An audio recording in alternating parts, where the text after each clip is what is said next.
আগের দুটো লেসনে মাস্কিং এবং প্যাথ করার নিয়ম দেখেছি। মাস্কিং এবং প্যাথের মধ্যে যে সমন্বয় তা একটু জেনে নিতে হয়। তা হচ্ছে যে মাস্কিংয়ের মাধ্যমে মূলত আমরা একটি ছবির নির্দিষ্ট অংশ বর্ডারের মাধ্যমে মাস্কিং করে নিতে পারি, যা পরবর্তীতে আমরা ব্যবহার করি।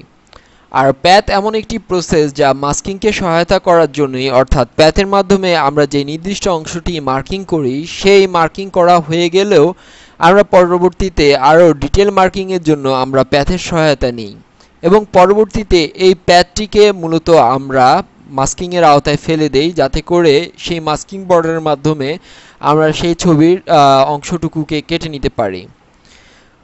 প্যাথের মাধ্যমে আরও একটি কাজ করা যায় যা মাস্কিংয়ের মাধ্যমে সম্ভব, তা হচ্ছে যে প্যাথের যে এরিয়া রয়েছে সেই এরিয়া ওয়াইজ আমরা ডিফারেন্ট একটি যে মানে বর্তমান ইমেজের উপর প্যাথ করলাম সেই ইমেজ বাদেও আমরা ডিফারেন্ট কালারের মাধ্যমে সেই অংশটুকুকে ভরাট করে নিতে পারি এবং সেই অংশটুকুকে কাজে লাগাতে পারি, যা মাস্কিংয়ের মাধ্যমেও সম্ভব।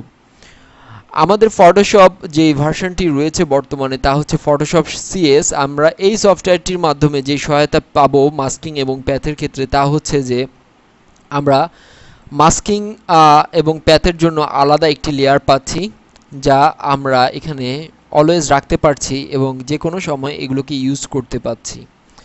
সো এই ধারণাটি আমাদের অবশ্যই পানির মতো স্বচ্ছ হয়ে যাওয়া দরকার যে প্যাথ এবং মাস্কিং আলাদা কোনো বস্তু নয়। প্যাথ এবং মাস্কিং দুটো একই বস্তু, তবে প্যাথের মাধ্যমে একটু ডিফারেন্ট ওয়েতে অর্থাৎ মার্কিং করে আমরা পরবর্তীতে যাতে রি-এডিটেবল মাস্কিং আর মাস্কিং সরাসরি আমরা ইউজ করতে পারি। তবে প্যাথ করার পরে মূলত আমরা যা পাই তা মূলত আমরা মাস্কিংয়ে নিয়েই কাজে লাগাতে পারি।